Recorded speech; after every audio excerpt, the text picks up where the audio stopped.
B. Que eso también tienen que tener en cuenta, si van a rendir la libre, el programa sí, el programa de la cátedra B. Así que, si alguien tiene otra pregunta, lo escriben por chat. Acá estamos. Los programas están en la página institucional de la Facultad de Derecho, tienen un respectivo programa, ¿no es cierto? Cada cátedra, algunas son iguales a otras, en nuestro caso tenemos diferencia con otras. Le quiero decir, siempre va a haber 2 o 3 cátedras, generalmente son 3 ABC en cada materia, y cada cátedra tiene su programa. Justamente ahí está la autonomía universitaria, la cuestión de lo que es la cátedra, y ustedes tienen la opción, donde descargan en la página oficial web de la Facultad de Derecho, en un lugar donde están las materias, están los programas. No obstante, nuestra cátedra, la del doctor Ramírez Bracci en realidad, porque él es el titular, eso está en la página web de la cátedra, que es ramirezbracci.une.edu.ar, ¿no es cierto? Ahí está. Los dos programas, todas las cátedras y las materias en sí, tienen un programa general, eso explicamos en la clase anterior, pero bueno, la gente se renueva, ¿no? Los alumnos, en la que usualmente el que uno maneja para estudiar no es el programa completo, es donde están las unidades. Pero si usted toma y descarga ese programa que yo les digo, ustedes van a tener ahí los ejes primarios, básicos, los contenidos mínimos, la propuesta, la bibliografía incluso, no solo general, sino por cada unidad, por cada tema, porque así está armado. Hasta ahí, el que sabe estudiar, el que toma la dinámica de la facultad, inmediatamente va a poder entender esta cuestión de hasta qué preguntas el profesor, porque está en el programa, con los contenidos básicos, mínimos, los ejes, etcétera, etcétera, sí. Y ustedes van a ver que eso se descompone, lo que están expresados en los primeros puntos, en las distintas unidades. Así que bueno, el programa es básico, ¿no? Es claro. Doctor, sí. Déjeme acotar simplemente unas cositas, les pido disculpas. La cátedra B sí es del doctor Bracci, y otra sugerencia, si la van a rendir libre a la materia, tanto cursándola, no estudian de los apuntes, vayan siempre a los libros. ¿Sí? Siempre a los libros. Porque por más que ustedes le digan, ay, fulanito rindió con tal apunte, le doy un consejo más que nada, yo que ya estoy avanzada en la carrera, no estudien de apunte y más para rendir libre, y después van a connotar la diferencia. No es lo mismo un apunte subjetivo, que ustedes no saben si está bien, ¿sí? A ir al libro, a la base, porque el conocimiento es mucho más amplio y se van a poder desenvolver muchísimo mejor. Y para rendir libre, tienen que estudiar todas las bolillas. No es que una sí, una no. Hasta las últimas bolillas, porque en el sorteo ustedes no saben qué bolilla. Le puede tocar la bolilla 2 como le puede tocar la última bolilla. Claro, exactamente. Nosotros en la clase anterior habíamos llegado hasta la unidad 3.3, que es la reforma borbónica para América. Habíamos quedado entonces en una situación en la que habíamos descrito la cuestión del esclavo y la cuestión de los derechos del indio. Ya habíamos aclarado en la clase anterior las diferencias, los errores comunes, etcétera, etcétera, etcétera. Esta diapositiva que ustedes tienen en pantalla, ¿se ve, no es cierto, la diapositiva? ¿Se alcanza a ver? ¿A visualizar? Sí, doctor, se ve todo perfecto. Bueno, perfecto.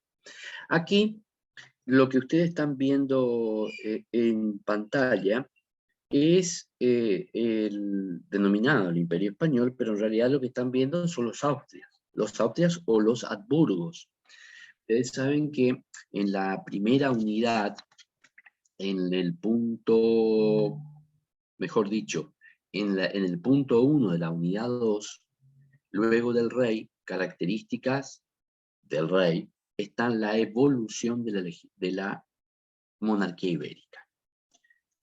¿Y por qué solicita el programa eso? En la evolución de la monarquía ibérica, desde 1492 a 1810, que comienza el proceso de autogobierno que nos lleva luego a la independencia, tenemos la monarquía española 3 casas reinantes, 2 vinculadas y una no. En principio, la de los reyes católicos, de Fernando e Isabel, que cuando se descubre América, va a gobernar Isabel la Católica entre 1492 y 1504, que es su deceso. A su fallecimiento va a haber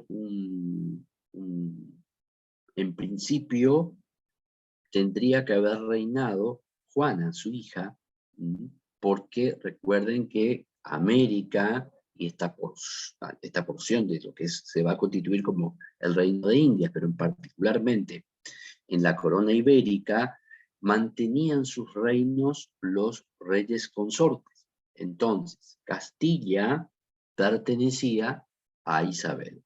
No reinaba inmediatamente su esposo Fernando, sino su descendencia.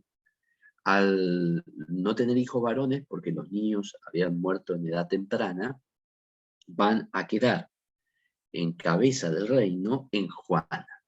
Juana va a pasar a la historia con la denominación de Juana la Loca.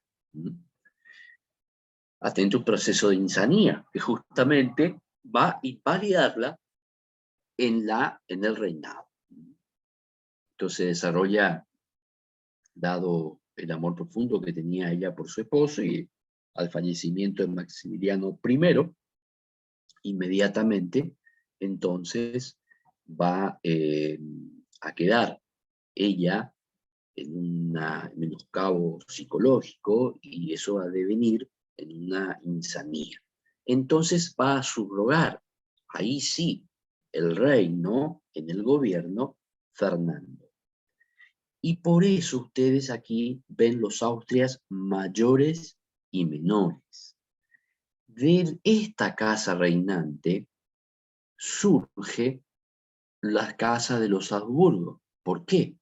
Porque Juana, que era la hija de Isabel y de Fernando, representaba obviamente la parte del matrimonio a España y los reinos que España tenía. Y su esposo Maximiliano era el nieto del rey de Austria, que nucleaba en ese momento a Austria, Hungría, los Balcanes, el sur de Alemania. Entonces se van a reunir en el heredero, en el hijo de Maximiliano y Juana, muerto Maximiliano. Sobrevive Juana, pero invalidada para gobernar, en su hijo, que es Carlos. Este Carlos conocido como Carlos I para España y Carlos V para Alemania. Aunque en nuestros libros de historia constitucional a veces se coloca, porque se popularizó más y mal, Carlos V. Pero se hace referencia al mismo Carlos, que en realidad es Carlos I, que creo que tengo acá la fotografía, así que lo vamos a... Sí, acá está. Lo vamos a ver. Un segundo. Isabel, la abuela, Carlos I. Carlos I, entonces, de España, inicia la línea de los Austrias. Y esto desarrollo ahora porque en la clase pasada no lo había desarrollado, entonces aprovecho para desarrollar esta línea del punto del programa, que perfectamente se va a alinear con esto, en una línea de tiempo. Carlos I, a la edad de 14 años, comienza a reinar en España. Va a reinar entonces con el título Carlos I de España, Carlos V de Alemania. Reúne, y aquí toma una dimensión España. Esto no habíamos hablado en la clase anterior, por eso viene bien aclarar. Este es el escudo, además, de Carlos V, o Carlos I. Fíjense la corona real dice corona del Sacro Imperio Romano Germánico. Esto era una aspiración de determinados monarcas en España, en Europa, perdón, atentó la unidad de distintas casas reales a gobernar sobre diversos territorios, no solo sobre España en este caso, sobre varios. Y esto se ve claramente en los escudos de, si ustedes pueden tomar dimensión, ahí ven un águila bicéfala muy parecido al águila de los zares o al águila que hoy está en el escudo de Rusia, el actual escudo de Rusia incluso, que nos representa, tanto este como aquel, la mirada de los águilas hacia izquierda y derecha, pero que nos están representando geográficamente la jurisdicción a este y oeste de ese rey. Del Sacro Imperio Romano Germánico nos está dando una ubicación temporal geográfica de Europa. Fíjense los detalles de este rey, los detalles de los escudos heráldicos de los reyes dicen mucho. Dicen sus reinos, sus potencialidades geográficas, sus cuestiones geoestratégicas y geopolíticas, porque acá nos está marcando que España tiene una visión a Europa y una visión a los nuevos territorios, a América. El águila lo dice todo, una mirada hacia dos lugares distintos. No se apoya hacia la izquierda o derecha, o sea, al este o oeste, ¿no es cierto?, que definirían la política del reino. Aquí nos quiere decir que es comprensiva de todos esos espacios geográficos. Dentro, en el centro del escudo heráldico, se representa 4 cuarteles, de los cuales el izquierdo superior y el inferior derecho son iguales. Y a contrapartida son iguales el superior derecho y el inferior derecho, izquierdo. ¿Por qué? Porque uno, el superior izquierdo, representa el Reino de España. Y ahí ustedes van a ver, en una cuadrícula a su vez, castillos y leones. Y más abajo, otros colores. Donde están los castillos y leones es Castilla y León. Y los otros es Aragón y Navarra. Los 4 reinos. Lo del Castillo y León, que es Castilla y León, es Isabel. Los otros son de Fernando. Y si ven el cuartel de los reinos que están en lo superior a la derecha, ven, por ejemplo, la actual bandera de Austria. Rojo, blanco, rojo. Ven abajo Flandes, con un centro, con una especie de león o de oso en negro sobre amarillo, que es los Países Bajos. Borgoña, esas azules con unas, parecen florcitas o crucecitas amarillas. Y el león rampante de abajo, Bélgica. ¿Qué nos representa eso? Los reinos que aportaba el padre de Carlos I. Países Bajos, Holanda y Bélgica, sur de Alemania, Austria, Hungría, los Balcanes. Entonces, España toma una dimensión europea y al mismo tiempo con el descubrimiento de América, una dimensión mundial. Se remata este reino, estos cuarteles, con una especie de triángulo muy abajo blanco, con una flor, una fruta que es la granada. Justamente esta fruta representa el sur de la España, la zona de Granada, hacia el estrecho de Gibraltar, donde termina España, y que está representando que su abuela había recuperado esos reinos, los últimos reinos musulmanes, en la invasión que estos habían hecho a España. Y ambas columnas romanas, donde dice plus ultra, que nos referencia plus ultra, la palabra latina que significa más allá de lo conocido.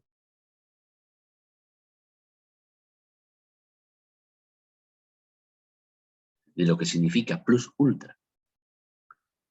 Las dos columnas romanas es el estrecho de Gibraltar.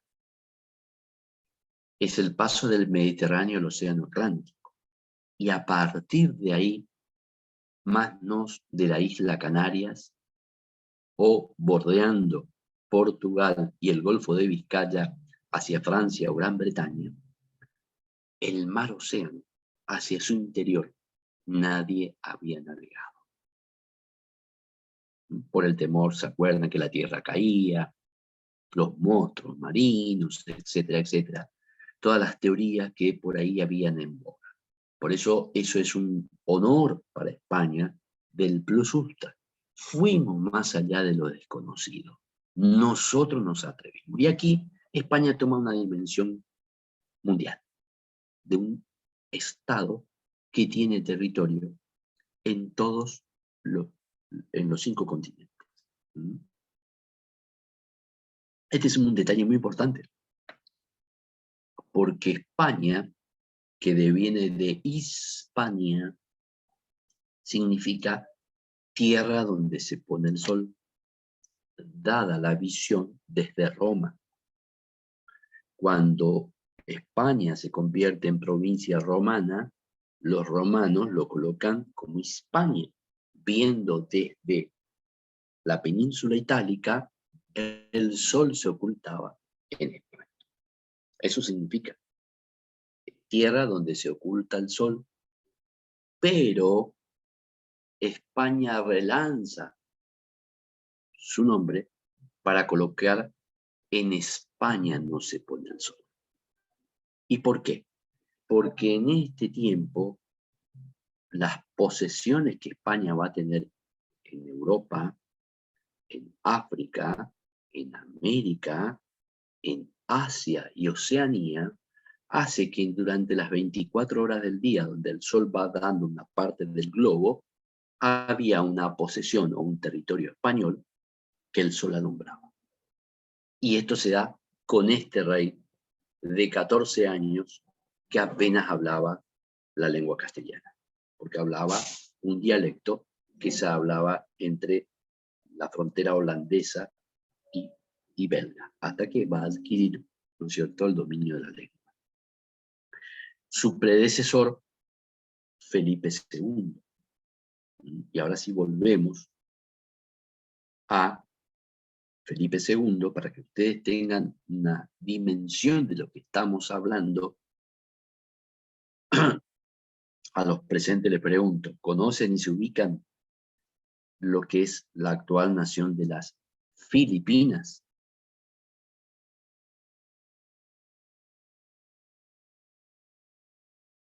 No se ubican.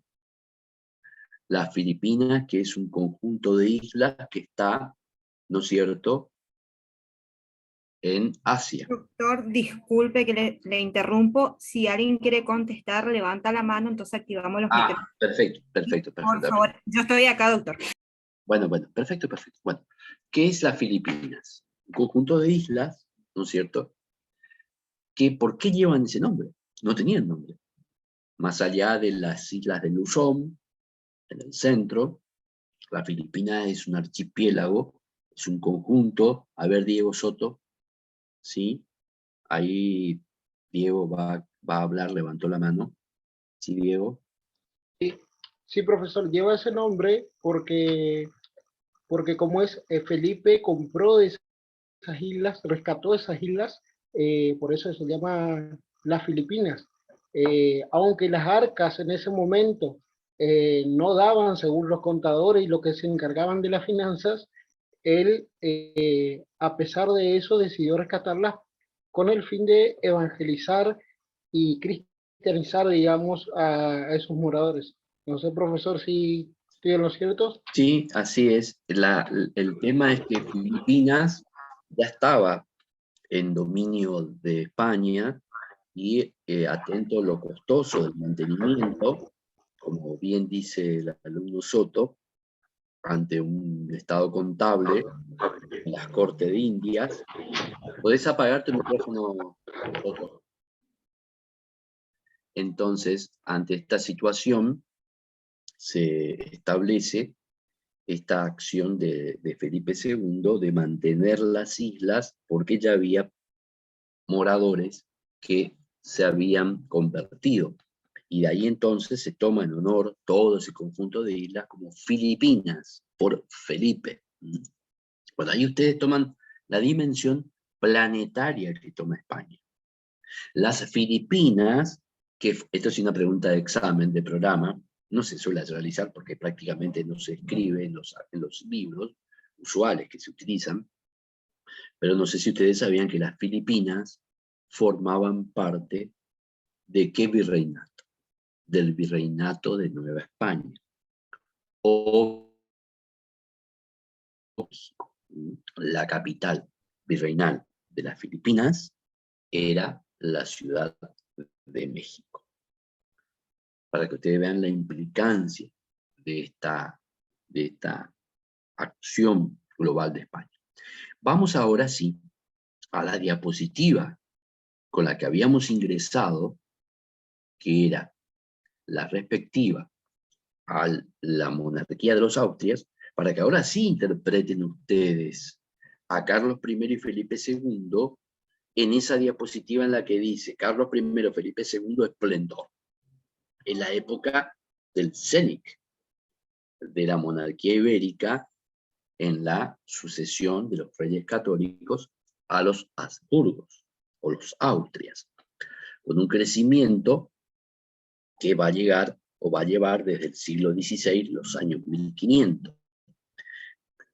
Organizan la conquista y la organización del imperio en América, con la ocupación del territorio, la organización de lo conquistado, la unidad 2 que ustedes tienen que leer, todas las autoridades administrativas, las leyes de Indias, las instituciones, y obviamente, en ese caso dice Cortés, Pizarro, Almagro, que son los que han llevado en el territorio la conquista de México y del Perú.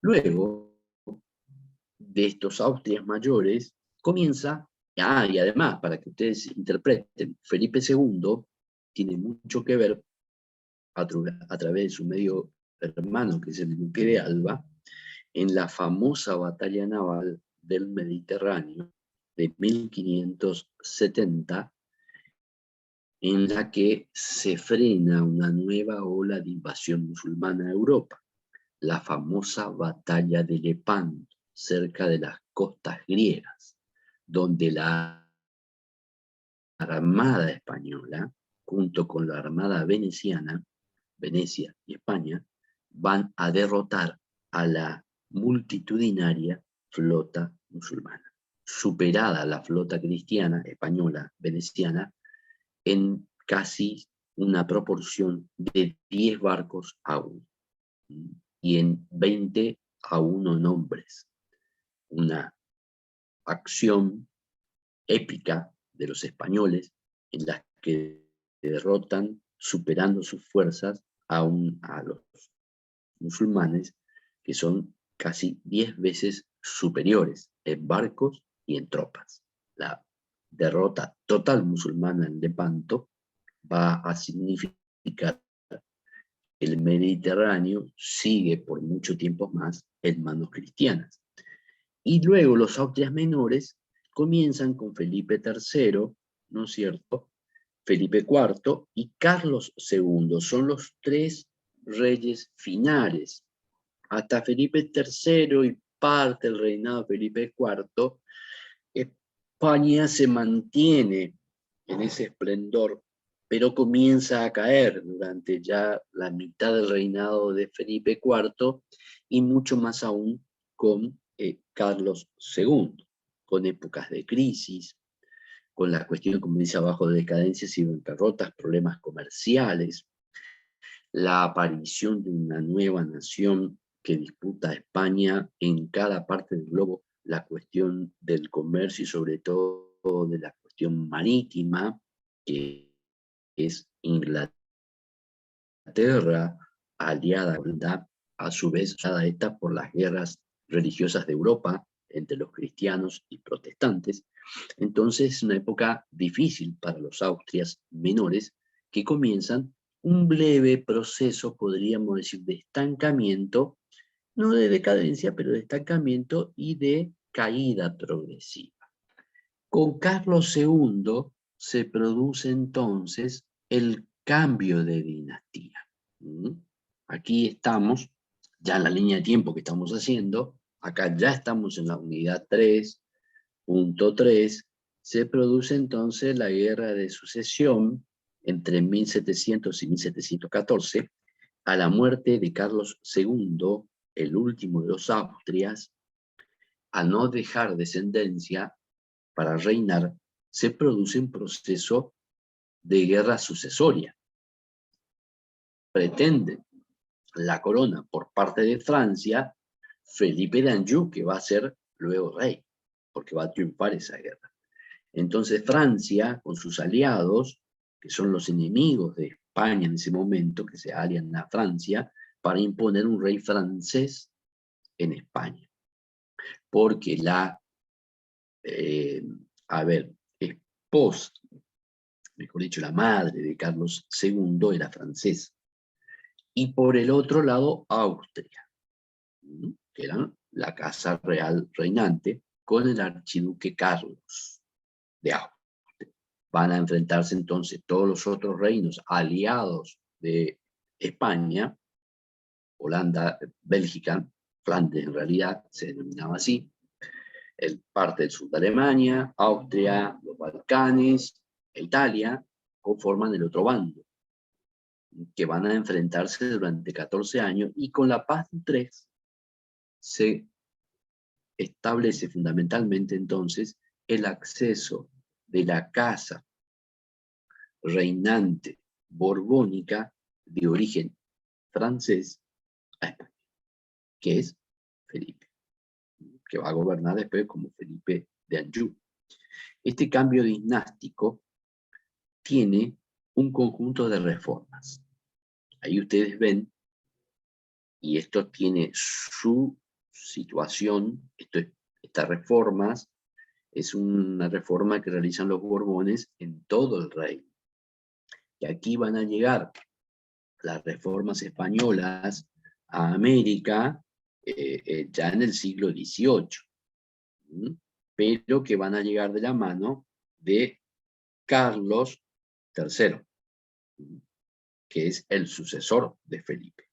Con Carlos III entonces se va a producir esas reformas sobre América. Van a haber una serie de cambios. Ahí nos marcan las reformas administrativas internas. A ver, centralización estatal, administración central y territorial.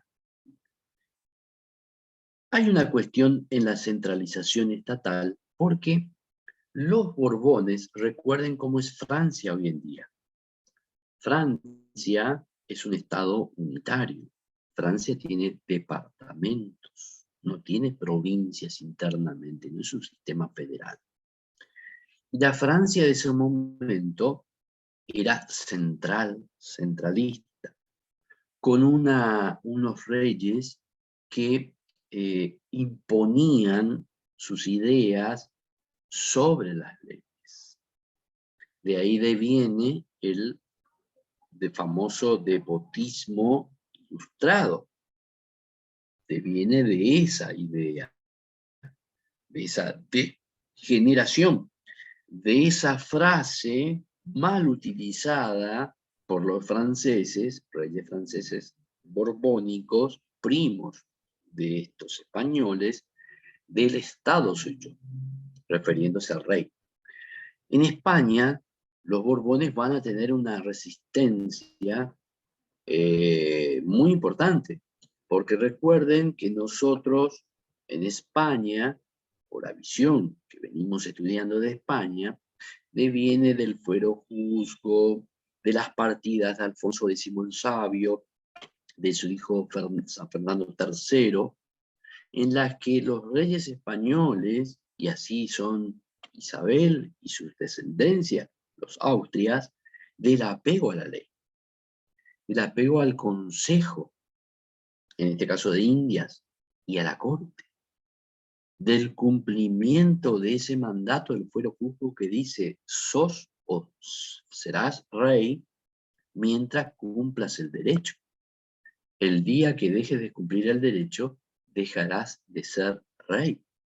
Ese es el mandato que los reyes fundamentalmente cumplimentan.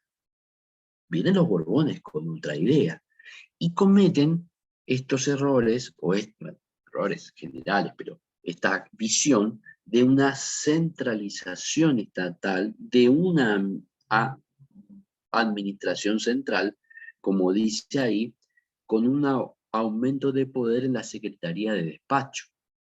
Fíjense que el Consejo de Indias, que ya vimos la clase anterior, conformaba parte de un vasto organismo que asesoraba al rey, donde había eclesiásticos, médicos, juristas, geólogos, geógrafos, y distintas profesiones, va a ser reducida y va a entrar en un sistema de, digamos, de desaparición hasta su liquidación total, por reemplazo del despacho universal de Indias. Y esto es lo que nos quieren marcar acá, con este despacho de acción de aumentar el poder del rey, porque ya no enfrenta a un consejo, que es un conjunto de 60, 70 personas que debaten las cuestiones. Ya es un conjunto de personas que le son muy afín y que el rey impone lo que quiere. Este es el cambio de visión, es fundamental. Y esta administración es la que lleva a España a una crisis institucional, política, geopolítica y complicaciones con sus territorios de ultramar, de caso el Reino de Indias.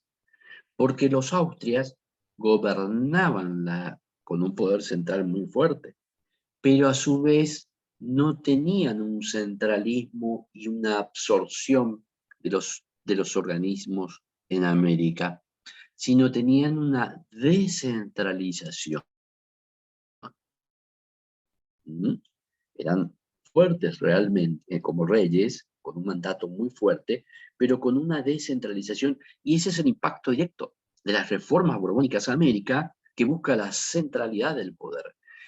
El dinero, las arcas, las recaudaciones que daban en América, más allá del quinto real que se daba al rey, con el nuevo sistema, ya vamos a ver, con la reforma en la hacienda, todo debe ir a España. Cambia esta cuestión, ¿no es cierto? Y en la administración territorial, que también eran laxas, había 2 virreinatos, los Borbones van a cambiar, fíjense en la dinastía de Habsburgos, están en verde en Nueva España, que es el virreinato de México, nosotros lo llamamos de México, una escala menor, ven en un cuadradito las Filipinas allá marcada, y luego en la diapositiva que tiende hacia la izquierda, en rosado, una especie de rosado, el virreinato del Perú. Y luego con la dinastía borbónica se van a producir estas desmembraciones, tanto en el virreinato de México y Perú, para que surja lo amarillo, que es el virreinato de Nueva Granada, y lo morado, más abajo, que es el virreinato del Río de la Plata, que es creación de este hombre, Carlos III, que es el que hace la reforma borbónica en masa para América, el sucesor de Felipe. Bueno, entonces estamos viendo de que conllevan a la reforma borbónica. En lo territorial, centralizar el poder, evitar el contrabando,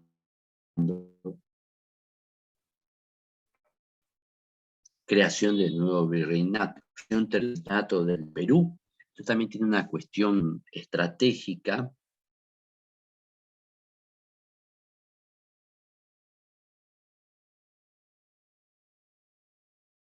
Diapositiva, pero dejo planteado acá. Recuerden ustedes que en estos tiempos se comienza a producir, como les decía, el avance británico, que llega al Atlántico Sur y al Río de la Plata, tratando de avanzar sobre el estuario del Río de la Plata, sus posesiones españolas, sobre la Patagonia, y ya los primeros problemas limítrofes, en este caso de invasión, de volver a ser expulsado, etcétera, etcétera, de los ingleses en una región conocida en la cual nosotros tuvimos hace 40 años una guerra. Hace 40 años combatimos la tercera guerra por las Islas Malvinas. La tercera vez que Inglaterra y Argentina se enfrentan por las islas. La primera lo hizo España, y Argentina es su sucesora con Inglaterra, y las otras dos las hizo Argentina. Entonces, ya de tiempos inmemoriales de Carlos III, que ustedes ven en pantalla, Carlos III crea ese virreinato del Río de la Plata y crea una capital, que es Buenos Aires. Ya existía la ciudad, pero la crea como capital de ese virreinato en el estuario del Río de la Plata para marcar la presencia política y administrativa del rey, cercano a los espacios territoriales marítimos y terrestres que se van a comenzar a discutir. Y vaya si Carlos III aprecia la potencialidad del Atlántico Sur, y que los ingleses ya lo conocen. Estamos hablando de 1776. Casi cuántos años antes de 1982 y de 2022, donde la problemática que Carlos III veía como una de las líneas para poder crear este virreinato del Río de la Plata, o una de las causas que crean este virreinato del Río de la Plata, más aún hoy, con las potencialidades marítimas, los pasos interoceánicos, la cuestión de la pesca y la proyección antártica. Todo eso todavía no lo conocía al detalle, obviamente, Carlos III, pero ya intuía la importancia geoestratégica de esas islas y del Atlántico Sur, mar argentino de lo que estamos hablando. Hoy capturado en un 60% el mar argentino por las fuerzas de ocupación británicas en las Islas Malvinas. Vean entonces, cuando vemos hoy a 40 años el conflicto de Malvinas, nada nuevo bajo el sol, son derivaciones históricas del propio nacimiento de nuestra nación argentina. Se podría decir, hay algún autor que dice que el nacimiento de la República Argentina se da con la creación del Virreinato de la Plata, porque prácticamente va a ser gran parte de ese territorio una sola nación hoy en día, y que su mandato original es el enfrentar a Inglaterra, porque Inglaterra había puesto sus ojos en esta región. Vamos a otros detalles de la reforma borbónica. Con respecto a lo administrativo, y acá lo que yo hablaba de la racionalización de estas autoridades, que dice ahí provinciales, que digamos, ¿en qué sentido? De que el conjunto de la administración en América de los Austrias, esto lo trae muy bien referenciado Alfredo Galetti en una parte específica de estos temas cuando va a tratar, que cuando Felipe toma el gobierno de la Casa Borbónica, pide un estado de cuentas y no puede creer que los franceses, sus primos, con Haití, Florida, ¿no es cierto?, los territorios franceses en América y la parte del Quebec y Canadá, tenían mayor potencialidad o rentabilidad para la corona. Y América, que era tan vasta y que incluía las Filipinas, no. Bueno, hoy ya dimos el ejemplo de Felipe. A los reyes españoles no le interesaba. Y qué visión distinta a los que nos venden hoy, que todos venían por el oro, por el oro, por el oro. No, la historia dice otra cosa. Otra cosa es para desprestigiar esa cuestión de España. Los reyes españoles, los austrias, tenían otra meta: la evangelización, el dominio del orbe para la cristiandad, y gastaban todo. Y gastaban su población también, porque España trasladó, no ejércitos, poblaciones, que fundaron las nuevas ciudades, que se mestizaron y además formaron los criollos. Ese proceso de mestización en las regiones. No hubieron ejércitos de ocupación en América. Hubo fundación de ciudades. Nuestro ejemplo, Corrientes, que trae aparejada la fundación de un conjunto de ciudades alrededor indígenas, de estos indios que vagaban por las tierras sin tener una vida sedentaria, sin conocer lo que era la agricultura masiva, la ganadería, las primeras obras del ser humano en distintas, digamos, profesiones, y que van a tomar en la costa del Paraná a través de las reducciones. Itatí, 1615. Santa Lucía, 1615. Pedro Joma, cerca de Empedrado, la ciudad de Corrientes, 1588, tomada como ciudad española. Las otras son ciudades aborígenes. Santa Ana, 1773. ¿Y qué son esas 4 ciudades que estoy hablando? Ciudades indígenas. ¿Hay españoles en ellas? No. Los indígenas se conforman de acuerdo a sus autoridades, con el cabildo indígena, similar al cabildo indiano, idem al cabildo original español, que a su vez es tomado de las nociones del orbe o de las ciudades, la comunata romanas. Para que ustedes vean la organización. Este indio o los indios se fijaban en una población, en un territorio, y comenzaban a adaptarse a la vida social, a la vida civilizada.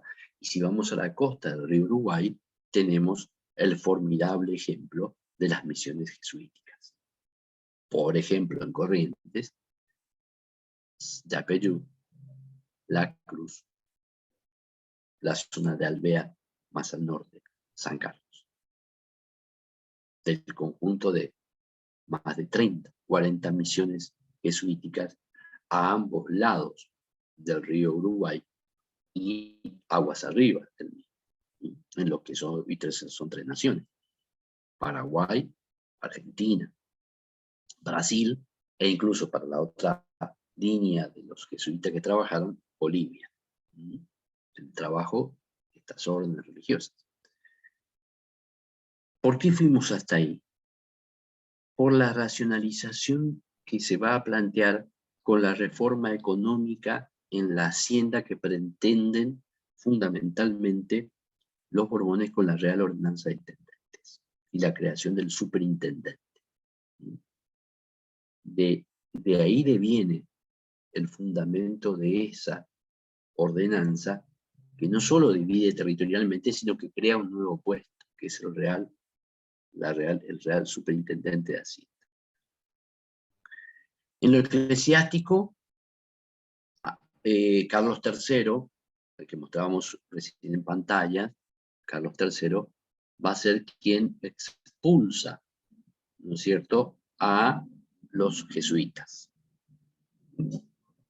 Por unas cuestiones políticas o de críticas que los jesuitas realizaban a Carlos III, que lo vamos a ver muy bien en la próxima unidad cuando tocamos el origen del poder a través de Francisco Suárez, que era jesuita, que fue uno de los expulsados de España en este caso. La orden jesuita fue expulsada de España y también de América, y de todos los territorios.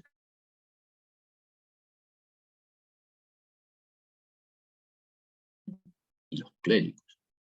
¿Pero por qué? Porque Suárez planteaba una crítica, que ya vamos a ver ahora, justamente la crítica a estas cuestiones, del despotismo ilustrado que tenían los Borbones, no visto antes de España. Se va a expulsar a la orden además, con una cuestión,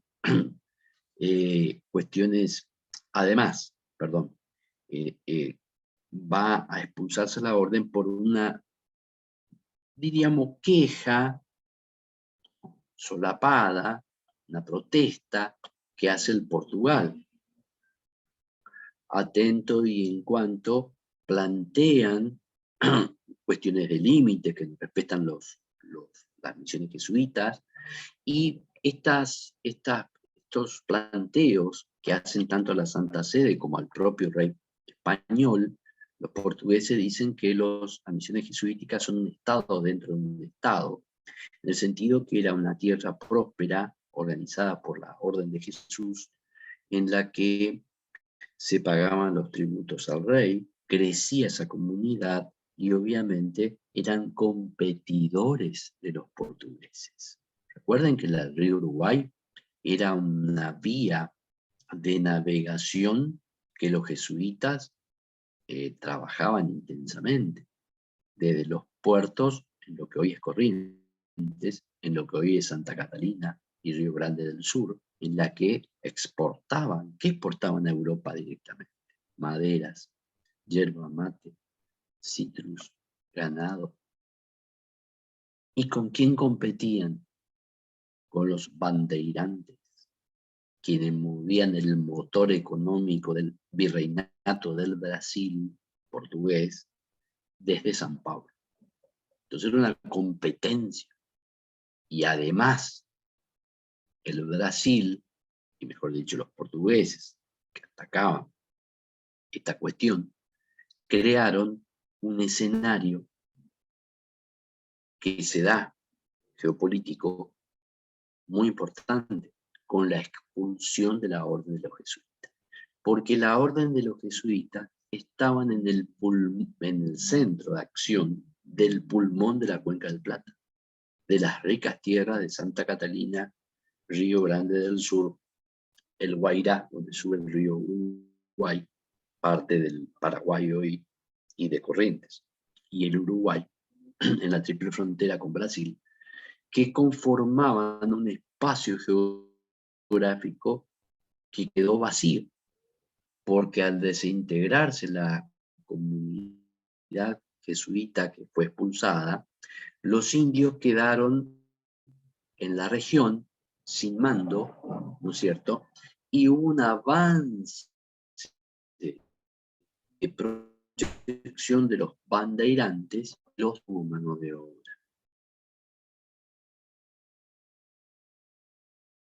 Los capturaron. Y ahí sí los esclavizaban, porque vivían ahí en la misión jesuita, bajo el sistema de la iglesia, en la que trabajaban, eso explicamos en la clase anterior, cómo funcionaban las misiones, ¿no es cierto? Y ahí quedan desocupadas todo este vasto espacio territorial en lo que los portugueses avanzan y tienen un doble premio. Primero, territorial. Llegan sus dominios, que eran del Virreinato de la Plata, y avanzan efectivamente al río Uruguay. Entonces toman muchos kilómetros, mucho territorio rico en madera, en explotaciones agrícolas que ya estaban en marcha por los jesuitas a través de los indios guaraníes que formaban parte de esas misiones. ¿Qué pasaban con estos indios guaraníes que quedaron a la deriva? fueron capturados como mano de obra, pero no una mano de obra común ya, una mano de obra especializada, porque en las misiones jesuitas se hacía toda una actividad agrícola, ganadera, preindustrial y artesanal. Ya el indio no era el indio que vagaba por estas praderas, era un indio civilizado, con conocimiento, incluso de lectura y escritura. Esto es lo que capturaron los bandeirantes. Y se le perdió la visión ahí a Carlos III, esa visión geopolítica que tuvo con el Atlántico Sur, la Patagonia y Malvinas con los ingleses, no la tuvo con los portugueses. También de Portugal fueron expulsados la Orden de Jesús, ¿no? La Compañía de Jesús. Bueno, y lo comercial trataba fundamentalmente estas reformas de acabar con la piratería inglesa, holandesa y en menor medida francesa, que atacaba el tráfico naval español y el contrabando. Y va a establecer el libre comercio, esto lo vamos a ver ahora acá, a continuación con las principales reformas, para la erradicación de los privilegios llamados portuarios, tal cual como establecen la diapositiva. Por eso, las principales reformas, en principio, la creación del Virreinato de la Plata. Sus causas y características es lo que hemos estado viendo, ¿no? Narrando, estableciendo. Y las principales reformas económicas es el Reglamento de Libre Comercio. ¿Cómo funcionaba anteriormente el comercio? El comercio funcionaba vieron que ahí abajo dice erradicación de los privilegios portuarios de Callao, Sevilla y Veracruz. Ahí nombran 3 puertos: Callao, el Perú; Veracruz, México; y Sevilla, España. Porque el tráfico comercial español se daba en lo que era el régimen, ya saben que es monopolio, el comercio interno, no puede haber un comercio con banderas de terceras naciones, pero se realizaba a través del sistema de flotas. La flota del Reino de India o la flota de las Américas, en YouTube, ustedes colocan así, realmente es fantástico los videos que hay, históricos, en lo que 2 veces al año una flota magnífica, con un sistema, ahí se crea el sistema de convoyes. ¿Se acuerdan que es algo, si yo digo convoy, alguien va rápidamente, alguien que le gusta la historia del siglo XX, decir convoy hicieron los aliados durante la Segunda Guerra Mundial para reunir a los buques mercantes alrededor de barcos de guerra para protegerse de los submarinos alemanes? Eso sí, efectivamente fue un convoy en la Segunda Guerra Mundial. Eso es lo que creó España, los convoyes. Entonces, un convoy enorme en los que todos los buques mercantes, en el orden de 100, 200, 300 o más de 400, navegaban al unísono, todos juntos, hacia América, protegido por la flota española. Porque, ¿qué hacían los piratas ingleses y holandeses? Y las naves oficiales de Inglaterra y Holanda atacaban el tráfico comercial, vivían del robo de los buques mercantes españoles, en ida o vuelta de las Indias. Y en ese detalle, entonces, esta flota viajaba, se reunía en la zona de las Islas Canarias, tomaba un camino hacia el Caribe, y ahí se subdividía hacia los puertos de lo que era Cuba, Florida, otros iban directamente a Veracruz en México, y otros bajaban un poco más hacia la zona de lo que hoy es Venezuela, Caracas. Se subdividían en 3 rutas a su vez. Había todo un sistema de traspaso. Los españoles ya utilizaban la vía del Canal de Panamá, que no existía obviamente como ustedes lo conocen, porque es una obra del año 1914, previa y esa etapa de los inicios del siglo XX, pero era una obra que se le aplicó la tecnología del momento sobre la ruta terrestre naval que creó España. Porque España navegaba desde el Atlántico al Pacífico y viceversa por el río Gatún y los otros ríos que son navegables, ¿no es cierto? ¿Y qué pasaba? ¿Qué es el Canal de Panamá?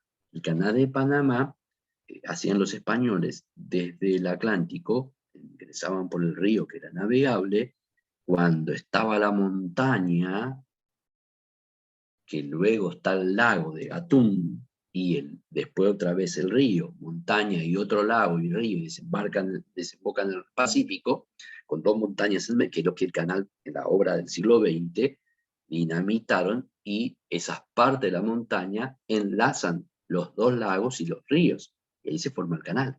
Cuando los españoles navegaban, desembarcaban todo, cruzaban las montañas, bajaban al lago, armaban sus barcos, los navegaban, los volvían a desarmar, cruzaban las montañas, volvían a navegar, enlazaban el río y iban al Pacífico. El tesón de los españoles. Esto hacían en esa flota. Luego, reunida la flota del otro lado, del Pacífico, bajaban a Cartagena de Indias y luego al Callao en México. En el Perú. Ese era el comercio. Desde ahí se movía todo luego terrestremente. Y ustedes me dirán, ¿y el puerto de Montevideo, el puerto de Buenos Aires, el Río de la Plata? No era navegable de manera comercial. Todo llegaba, por eso Buenos Aires es una ciudad, digamos, como dirían algunos, perdida del confín del mundo, de América en este caso. ¿Por qué? Porque la mercadería, obviamente, era encarecida en todo este traspaso y después de Lima por vía terrestre hasta Buenos Aires. Con la creación del Virreinato de La Plata y el Reglamento de Libre Comercio cambia la situación. Y Buenos Aires, de ser una simple aldea, se convierte en la ciudad portuaria, capital del virreinato, y en una ciudad que comienza a manejar el comercio. Porque en este libre navegación comienza entonces a navegarse el Río de la Plata. Hay autores que están a favor de esto, autores que están en contra. ¿En qué sentido? En que este libre comercio que fue empleado por los Borbones al solo efecto de la tributación impositiva. Porque a partir del Reglamento de Libre Comercio se van a crear nuevos puertos que van a surgir en España, y se habilitan los puertos de Santiago de Chile, Buenos Aires, Montevideo, ¿no es cierto? Pero otros puertos en España que habilitan el cobro, que se crean las aduanas, por eso, de tasas sobre lo que se exporta y se importa, lo que se ingresa y se egresa.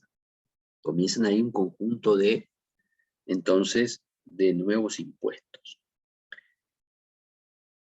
Surge el consulado, que es entonces un organismo que va a controlar el comercio en toda esta etapa, en toda esta región, el Consulado de Buenos Aires, que va a tomar un aspecto en la navegación marítima como escuela naval, escuela oceanográfica, escuela de actividades de progreso, ayuda y trata de establecer hacia el virrey cuestiones comerciales, de progreso en la aplicación de determinada navegación de algún río, de alguna práctica de agricultura. O sea, era una institución con múltiples enfoques, además de ser un tribunal jurídico en la cuestión del comercio y la navegación. Ahí ejerció sus actividades, obviamente, el prócer Manuel Belgrano. Incluso se dice que del escudo del Consulado de Buenos Aires tomó los colores para luego realizar la bandera nacional, o tomar eso como la bandera nacional. Y la Real Ordenanza de Intendente, voy explicando, mientras vamos a tratar de cambiar ya a otro PowerPoint, la Real Ordenanza de Intendentes plantea entonces todo este proceso que yo le estaba diciendo de centralización sobre operativamente va a dar cabida o va a iniciarse sobre ¿qué? Sobre un nuevo virreinato. En este caso va a ser el virreinato, obviamente, de, segundo,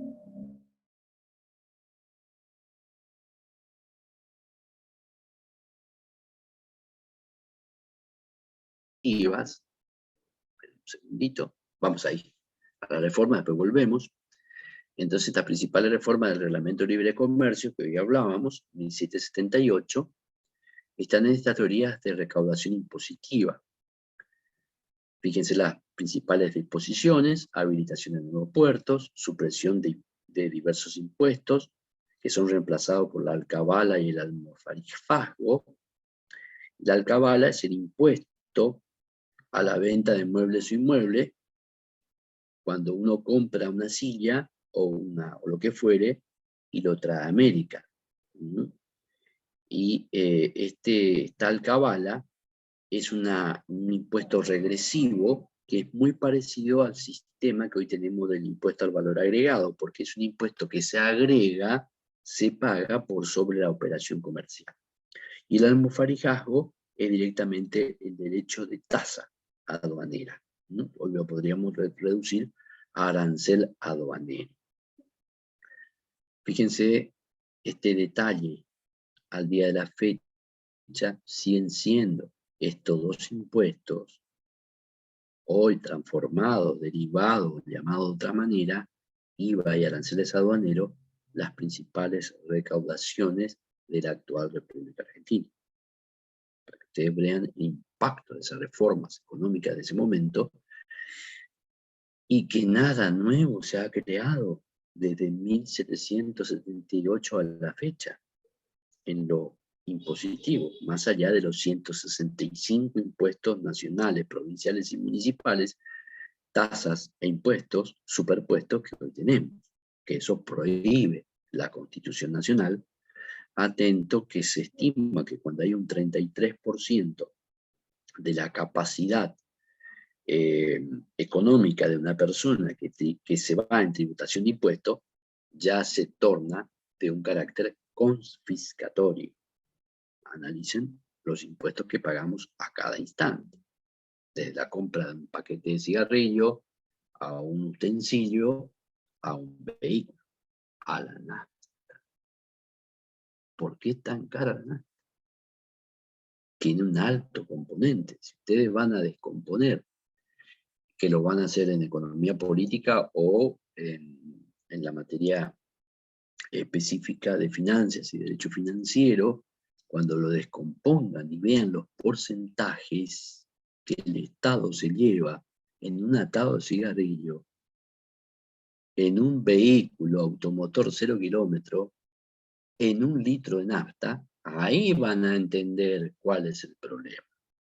Si el que hace el negocio es el que vende el cigarrillo, el automotor o el litro de nafta, o es el Estado. Cuando vean los porcentajes, no van a poder creer.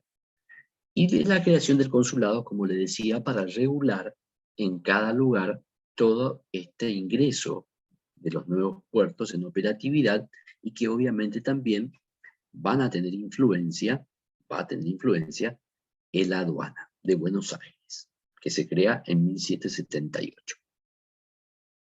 El consulado, como le decía, ahí hay un conjunto de obras específicas que estamos hablando del consulado: un prior, 2 cónsules, 9 conciliadores, síndico, contador y tesorero. Y ahí están entonces las juntas de fomento económico, que es lo que yo le decía hoy, que no recordaba el título, de cuando el consulado decía, bueno, debemos plantar determinado cultivo en determinada región. Esa Junta de Fomento Económico, Junta de Ciencias y Artes Útiles, porque son escuelas navales. Y la Real Ordenanza de Intendentes, que es la que crea este sistema, fíjense, a semejanza, o pretendían a semejanza, de las intendencias de los Borbones en Francia. Nosotros acá teníamos otra visión, las provincias, al estilo de Roma. Acá se van a derivar esas provincias, ¿se acuerdan? Que van a ser comandadas por un gobernador, el gobernador indiano. Y esas provincias van a tener un conjunto de características económicas, de población, de cuestión geográfica, de acuerdo con basada, ¿no es cierto?, en el elemento institucional original que va a dar el puntapié de esa organización, que es el cabildo, que se funda, se organiza cuando cada ciudad se inicia.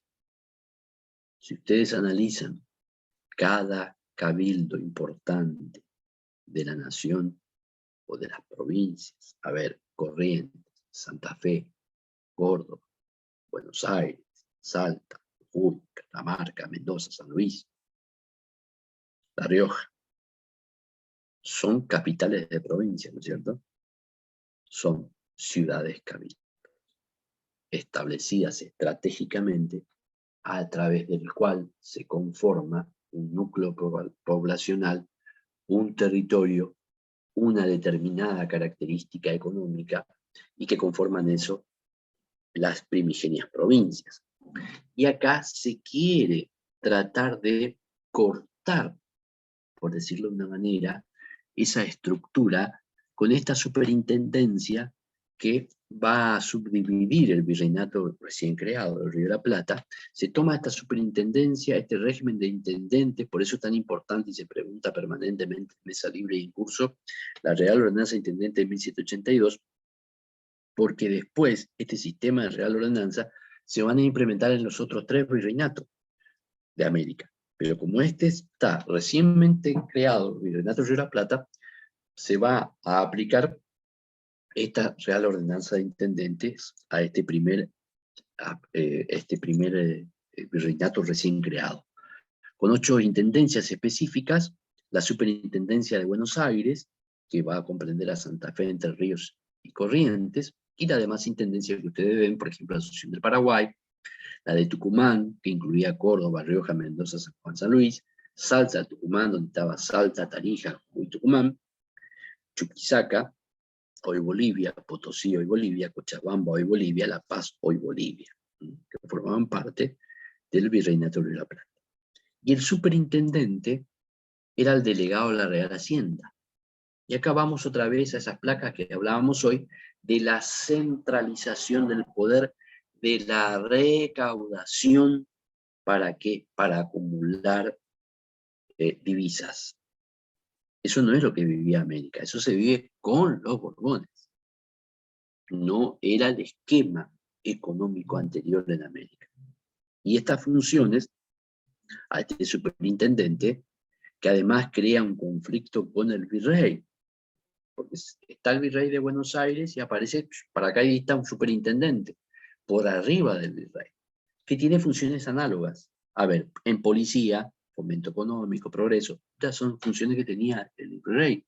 En Hacienda, la recaudación real, era el encargado del virrey, en su virreinato, a su vez de los gobernadores, cabildo, audiencia, depende de sus áreas de influencia. La justicia, el virrey definía en menor medida, pero participaba en la justicia. Y acá, en la capital de cada intendencia, tenía a su cargo la administración de la justicia civil y criminal, a cargo un teniente letrado. Esta justicia civil y criminal estaba a cargo primigeniamente del cabildo, en sus funciones judiciales. El fallo es apelable ante la Real Audiencia, y entonces reducía la importancia de los casos de la justicia de los alcaldes. Justamente eso es lo que estamos hablando, los alcaldes de primer y segundo voto que tenían a cargo la justicia civil y criminal, respectivamente, de los cabildos. La cuestión de la guerra, el virrey era el encargado específico de toda la movilización, jefe de los regimientos, etcétera, etcétera, y aparece este personaje, el superintendente. Bueno, debido a los graves problemas de superposición, se van a fundir, se van a reunir en el superintendente el mismo cargo de virrey, ¿no? Porque si no se creaba una competencia ahí, un conflicto realmente enorme, ¿no?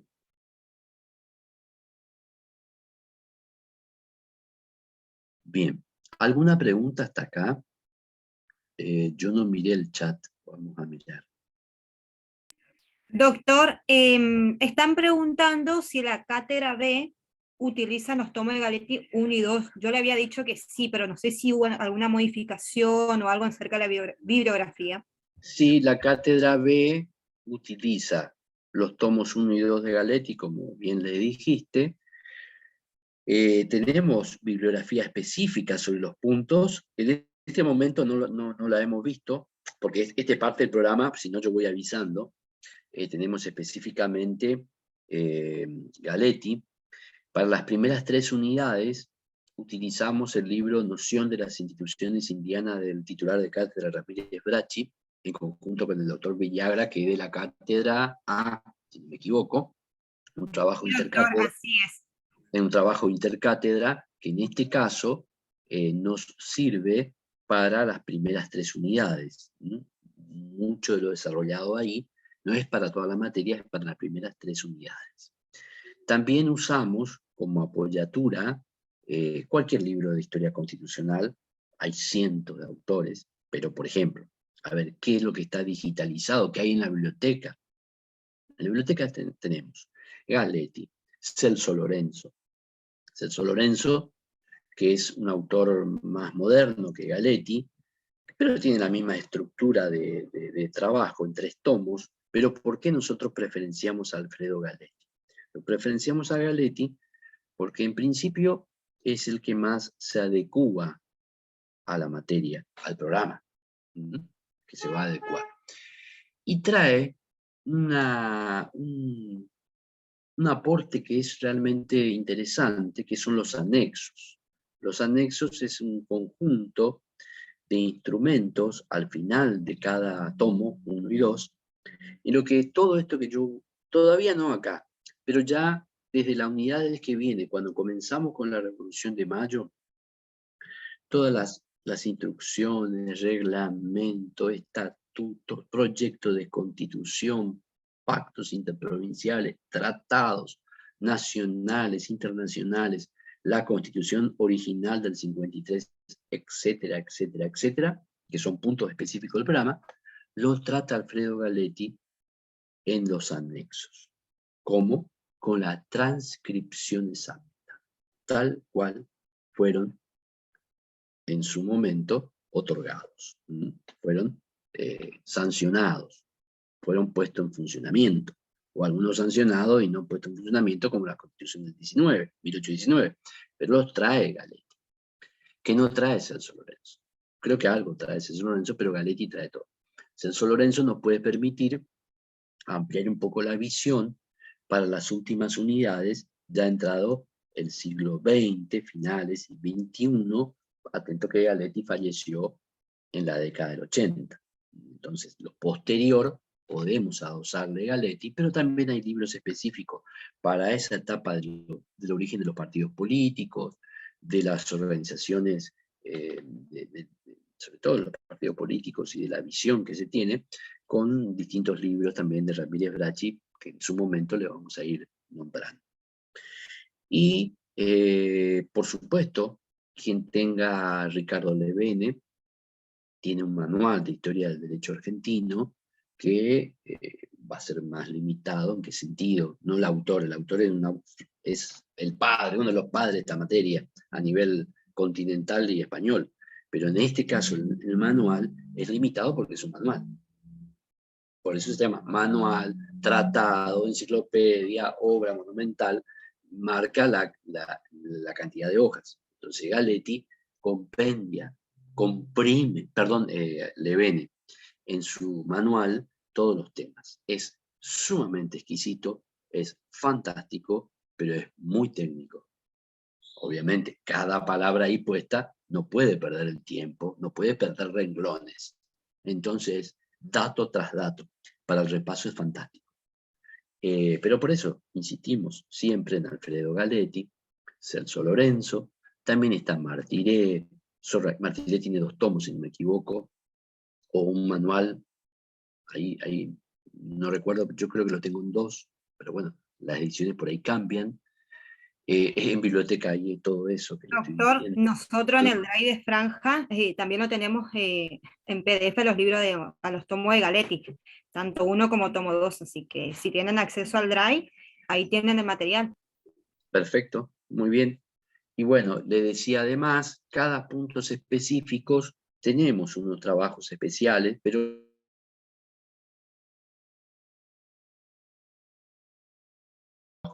de Abelardo Levaji, si no lo dije, lo digo ahora, que lo pueden googlear. Además, los que van a rendir con la cátedra Ramírez Bracci deben ingresar a la página web nuestra, que es ramirezbracci.une.edu.ar, porque ahí está todo, ahí está.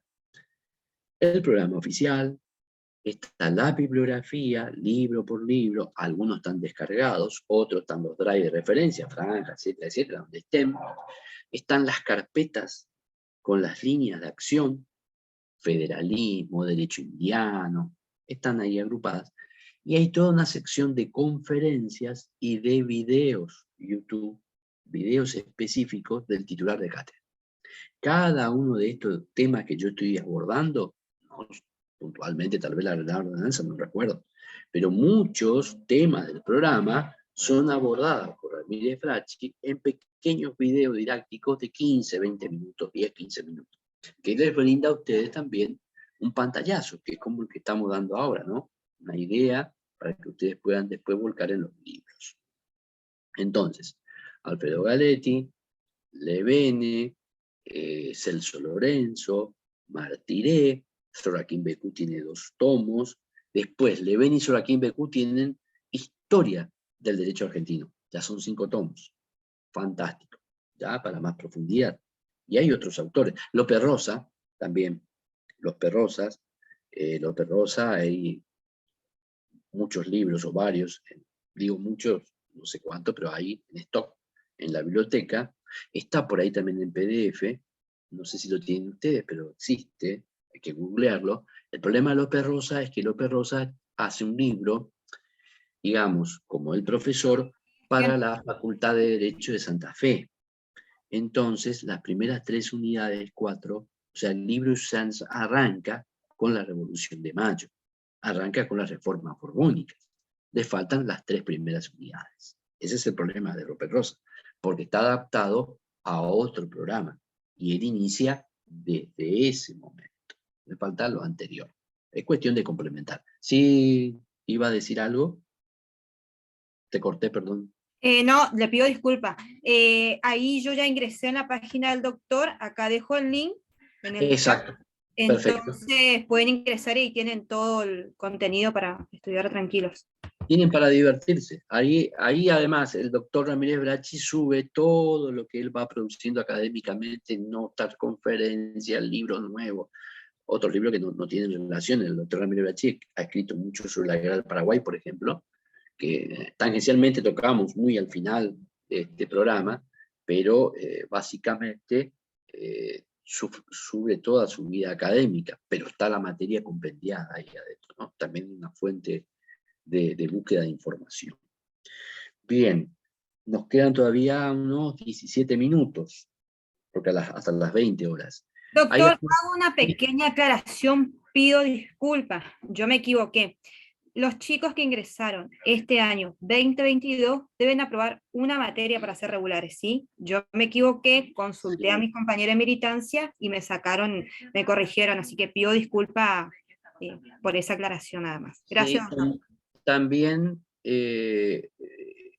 digamos, esa materia o esa obligación de aprobar una materia abre las puertas al poder retirar los libros de la biblioteca, si no me equivoco. O sea, deben tener una materia aprobada. Exactamente, pero solamente este año, a partir del 2023, sí o sí deben aprobar 2 materias.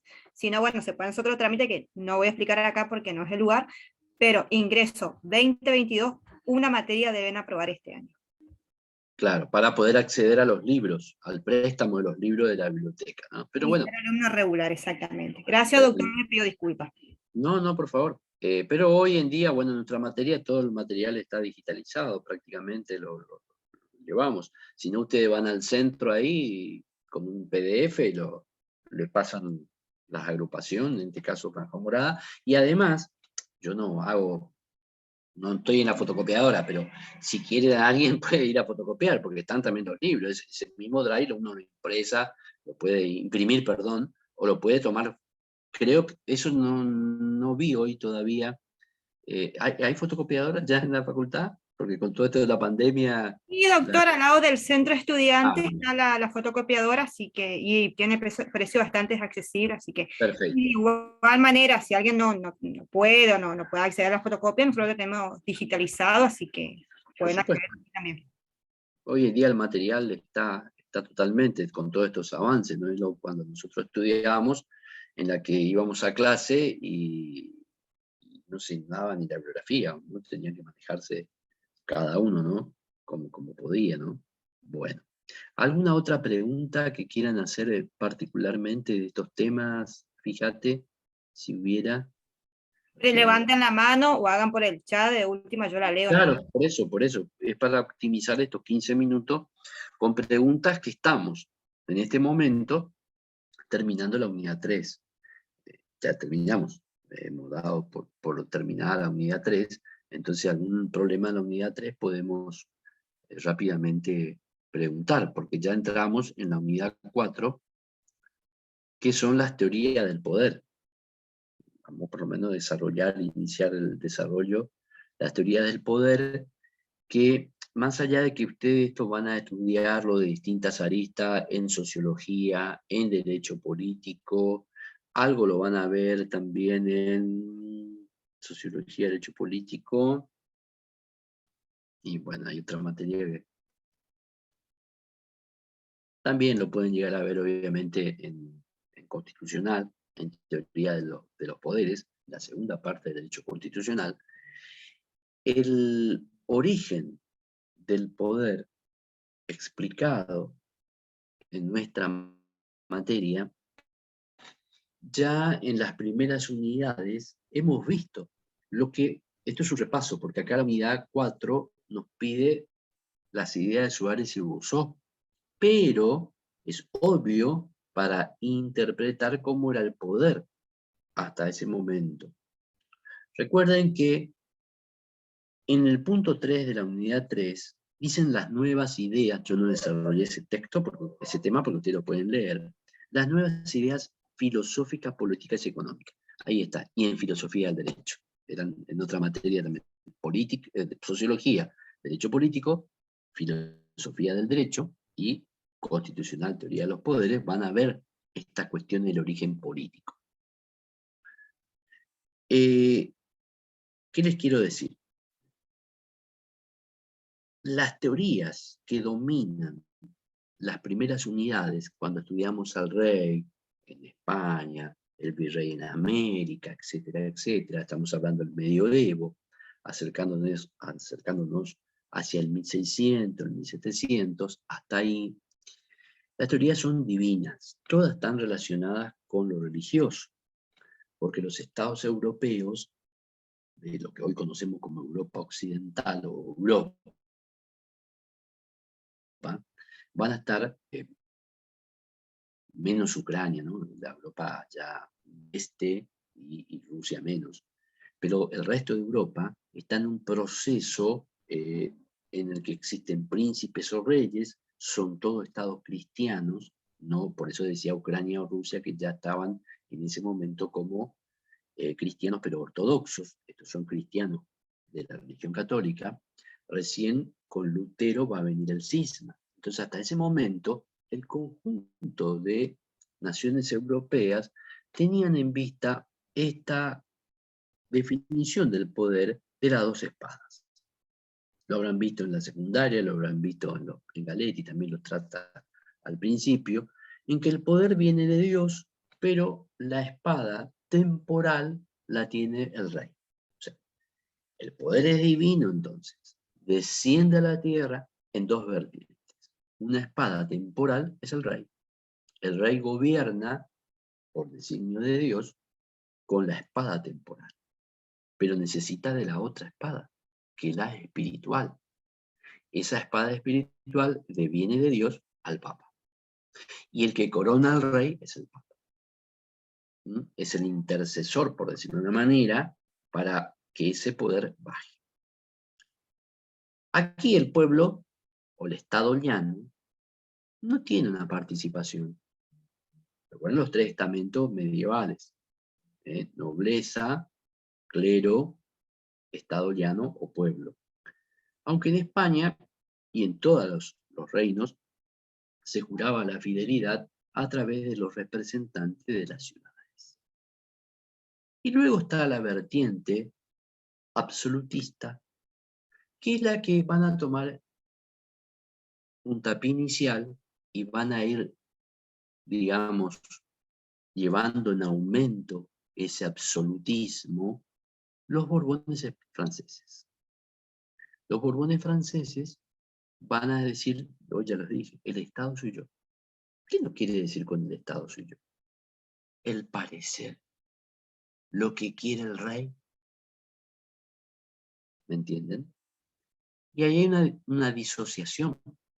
En España siempre se trató de mantener este apego a la ley desde el pueblo juzgo, desde Alfonso X el Sabio, como le decía, con las partidas y con el Speculum Politicum, que es un libro que lo van a ver, depende de la cátedra que vean en derecho político, porque es la antítesis al Maquiavelo, escrito un siglo después. El antítesis, el Speculum Politicum. Ahí dice que el político, o sea, el rey, es esclavo de su reino. Del rey gobierna para su súbdito. El rey debe cumplir la ley.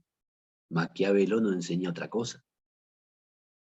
Haz escuchar al pueblo lo que el pueblo quiere, pero luego haz tú lo que tú quieres. Son conceptos diametralmente opuestos. Luego de esta primera adaptación, entramos a las teorías contractualistas. ¿Y por qué se dan acá, en esta etapa? Porque hay un cambio. Ese es el cambio de paradigma y pensamiento que en el punto tercero, la unidad 3, nos dicen las nuevas ideas en lo filosófico, político y económico. ¿Y cuál es el desplazamiento? Si ustedes aprecian la placa, ven que dicen teorías divinas y la otra contractuales. Cuando hablo de contractual, ya estoy hablando de un pacto de igualdad. Somos iguales o hay ya una transacción, porque la sociedad, señores, está marchando a las ideas que van a eclosionar en la Revolución Francesa.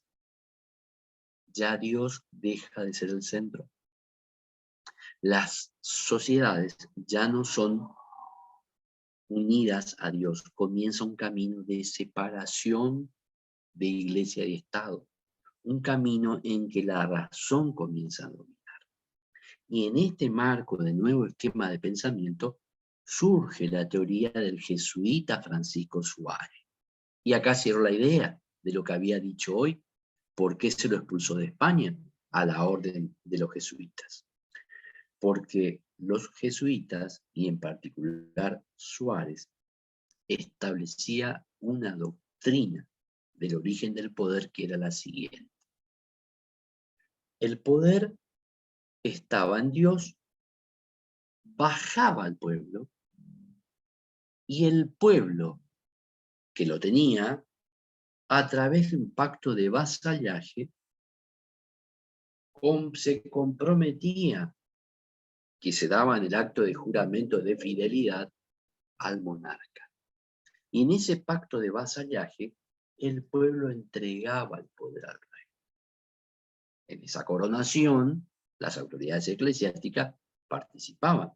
Pero lo importante de la teoría de Suárez es el pacto de vasallaje, que es un contrato entre el pueblo representado por los ciudadanos, los delegados, los votados por las distintas regiones del reino, ante el rey en el acto de coronación.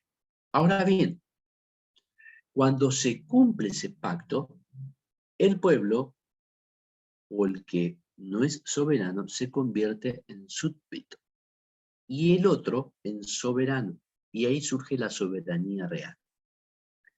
Ese soberano real, ¿hasta cuándo gobierna? ¿Cuáles son sus límites? Sus límites es el cumplimiento de la ley que se va a otorgar en las cortes.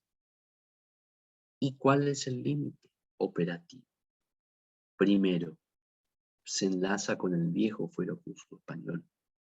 El cumplimiento de la ley. Serás rey mientras hagas derecho. El día que deje de hacer derecho no será más rey. ¿Y qué habilita esto? ¿A qué habilita la puerta esto? A la resistencia del súbdito. Porque si el rey no cumple la ley, se convierte en tirano. Y acá se convierte o aparece la figura del tiranicidio. Y en esa circunstancia, el pueblo puede reaccionar, puede destronar al rey para buscar un nuevo soberano. Primera variante. Esto va a ser muy discutido en el Cabildo Abierto de Mayo, porque la doctrina, esto López Rosa lo trae, en el libro López Rosa trae este tema en particular, se discute si este no es el origen del voto de Castelli en el Cabildo. Porque el voto de Castelli, que vamos a analizar en la unidad posterior, se debate en doctrina, es decir, los autores debaten, si lo que a Castelli explicó era una doctrina de Suárez o una doctrina rusoniana. Esto es una discusión, ya después vamos a ver, no creo que hagamos en la clase de hoy, pero en la próxima seguro. La otra posibilidad es que el rey muere, obvio. Termina la existencia física del rey, ustedes vieron hoy un cambio de dinastía, se puede dar. ¿Por qué? Porque el reino no deja descendencia, se extinguen los Austrias, se inician los Borbones, un ejemplo. Y el otro caso es que por un acto de fuerza mayor, la fuerza mayor es algo que impide que un ser humano realice una actividad. Esa fuerza mayor puede ser que alguien me esté apuntando ahora del otro lado con un fusil y entonces yo corto ya la clase porque me lo ordena. No puedo dar la clase o digo algo que no quiero decir porque me obligan. Son casos muy vulgares, pero para que te interpreten un caso de fuerza mayor. Que es algo exterior que va a establecer al soberano, en este caso, la imposibilidad de gobernar. ¿Y qué pasó? ¿Cuál es un ejemplo concreto en nuestra historia constitucional? Con Fernando VII. Cuando los problemas de disputa que vamos a ver en esta unidad entre Carlos IV, su padre, que abdica, toma la corona de Fernando VII, luego se retrotrae de la idea Carlos IV y quiere retomar el reino, pero ya Fernando VII le dice, has abdicado, pero esta abdicación entra en un litigio que otro soberano lo va a tratar de solucionar. ¿A qué soberano ven? A Napoleón Bonaparte. Napoleón Bonaparte se ofrece, aliado en ese momento de Francia, de España, como mediador de esta cuestión. Napoleón Bonaparte va a invitar a Carlos IV y su esposa, la reina, al primer ministro, a Fernando VII y a todos los hermanos de Fernando VII a Francia. Y todos van a Francia, a Bayona, que es un pueblo que está ahí muy cerca del otro lado de la frontera. Resulta que van entrando al castillo todos, ¿dónde está Napoleón? Para que me definan. Y entran toda la casa real completa, con excepción de Joaquina Carlota. Tomen en detalle este nombre, porque de ahí va a venir el carlotismo belgraniano. ¿Quién es Joaquina Carlota? Que permanentemente se la buscaba como reina sustituta de Fernando VII, la idea de Belgrano, la misión de Belgrano en Río de Janeiro. Joaquina Carlota era la hermana, era princesa española, la hermana de Fernando VII, pero que estaba casada con el rey de Portugal, era la reina de Portugal. Y residía en Río de Janeiro porque luego de esto que voy a contar, ya Portugal había sido tomado por Francia e Inglaterra, perdón, por España y Francia juntas. Pero con este detalle, ¿sí? Le piden si puede retroceder a la filmina anterior, por favor. Ahí. Ahí está. Ahí quieren. Sí, Pero ahí esta, le pidieron, así que muchas gracias, doctor. bueno, pero esta es la real. ¿Pero qué quieren que explique acá? ¿Cómo el tema? Decime, ¿querés que explique Diana, acá? por favor, si puedes escribir en el chat, si está solamente a la filmina, que se te explique algo, por favor.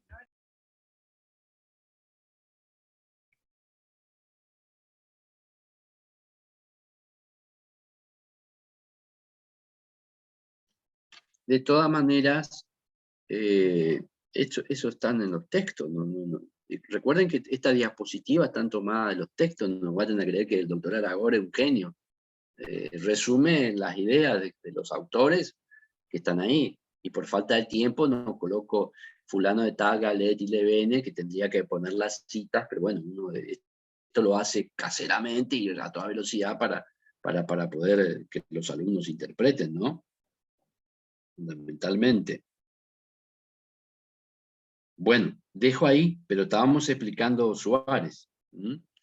Bien, recuerden que estamos explicando esto, pero le dejo aquí la diapositiva para que vean ese detalle. Bueno, en esta situación, la Casa Real Española completa es tomada prisionera en Bayona por Napoleón Bonaparte, que los había engañado. Los llevó para mediar, pero en realidad los tomó prisioneros. Y ahí coloca a su hermano. Esta es la otra variante. ¿Y qué sucede acá? Algo que se llama retroversión del poder, retroceso. ¿Qué es lo que algunos autores ven que planteó, ¿no es cierto?, Castelli? Esta retroversión del poder va a llevar a un punto específico que ustedes tienen en el programa, en el punto 3 de la unidad 4, que es la formación de las juntas. Es decir, ante el rey y sus sucesores, prisioneros de un poder extranjero, el pueblo reasume la soberanía y combate por su rey. Por eso habrán leído en los libros que Fernando VII lleva un apodo, el deseado, por esta acción de recuperar su independencia, su libertad, para que vuelva a reinar España. Bueno, y la otra teoría contractualista que nos pide el programa es la de Juan Jacobo Rousseau. En esta cuestión ya la de Juan Jacobo Rousseau cambia la cuestión, porque Rousseau, que no es ya católico, es ateo, aunque tiene bases protestantes, no sé si fue protestante en parte de su vida, pero creo que estuvo allí, es ginebrino, viene de Suiza, tiene otra regambre social, política, filosófica, religiosa, en principio es ateo. Entonces ya es meramente contractual, porque acá el poder, en la teoría rusoniana, cambia ya Dios no está, el poder ya no desciende. El poder va a surgir desde la propia comunidad. ¿En qué sentido? El hombre, por naturaleza, va a llevar en su vida de interrelación con otros seres humanos una vida complicada, de choque permanente de derechos. A ver, los derechos míos, decimos hoy, terminan donde comienzan los demás. Pero ¿dónde está la interferencia? ¿Cómo se enmarca en ese detalle? Bueno, en la comunidad organizada hay un código de determinada ley que va a marcar la interrelación para que yo no tome algo ajeno, no cegue una vida, no haga tal o cual situación, porque interfiero en los derechos de otros. Pero entonces el poder surge desde este propio conjunto de seres humanos que se van a reunir en una comunidad. Y en ese instante opera mágicamente la cesión de todos nuestros derechos a ese ente que se va a denominar soberanía popular. Y que a partir de ahí va a ordenar ese ente, se va a convertir en un Estado, va a tener la potencia, el conjunto de los derechos y acciones, y nosotros vamos a estar regulados en nuestras conductas, costumbres, etcétera, etcétera, se va a regular. Entonces, como que uno cede los derechos y percibe los que se autorregula por la comunidad. Este es el concepto rusniano de conformación del poder político, que va a llevar luego a la soberanía popular. Estas dos ideas, soberanía popular o retroversión de los poderes, es la que se va a plantear en doctrina, se va a discutir si los que participaron en el Cabildo Abierto de mayo del 22 dijeron una o tomaron partido por una u otra. López Rosas trae un capítulo específico entre el artículo, página 108, 107, por ahí debe estar, sobre el origen del poder. Creo que es el capítulo tercero, el capítulo cuarto de López Rosas. Pero búsquenlo, origen del poder. Ahí está muy bien detallado toda esta cuestión de lo que estamos hablando. Trae con mucha, Galetti también lo trae, pero López Rosas lo trabaja perfectamente y trabaja por qué la expulsión de los jesuitas. Y acá vamos, por qué, fíjense, átenlos estos detalles. Los jesuitas fueron expulsados en 1764, por ahí más o menos. Años antes, este personaje, Suárez, clérigo jesuita, en España, en las universidades jesuitas, o en las universidades, planteaba este derecho. ¿Ustedes creen que esta doctrina política que yo le expliqué, el poder viene de Dios al pueblo, del pueblo al rey, pero el rey tiene que cumplir la ley o se convierte en tirano, le era dócil, le parecía perfecta al rey que estaba embarcado en el absolutismo ilustrado, con el despotismo ilustrado, en el no cumplimiento de la ley? No, le chocaba, completamente chocaba con su forma de ser y pensamiento, en la forma que quería dar al Estado español y que Suárez marcaba. Entonces, fueron tomados, es una palabra moderna, pero por ahí puede ser entendida como subversivos, es decir, como díscolos, como que planteaban cuestionamientos graves a la soberanía real. Y fueron expulsados por eso. Por eso, para subversivo, vamos a emplearla ahí, pero recuerden que a veces las palabras hay que ubicar en los tiempos históricos, etcétera, etcétera, para no dar una connotación tal vez distinta a la que uno quiere dar. Y esto se unió a la denuncia portuguesa. Miren que los jesuitas están haciendo un Estado dentro del Estado, se dedica más a lo negocio que a lo eclesiástico, y obviamente fueron las excusas perfectas para que Carlos III los expulse. En realidad estaba expulsando a quien los acusaba de ese despotismo ilustrado. Bien, Son 8:10, vamos a dejar aquí la clase para continuar después el cronograma, desde acá hacia adelante, en la próxima, y respondo lo que haya quedado sin entenderse, o una cuestión, no sé, lo que fuere. Si alguien tiene alguna duda, necesita consultar algo, pueden levantar la mano, se le habilita el micrófono o por el chat. Y bueno, de paso agradecemos, doctor, por la confianza con el centro de estudiantes. Estamos siempre a disposición, tanto también los estudiantes se pueden comunicar con nosotros, y bueno, podemos otorgarle el drive y todo el material que tenemos para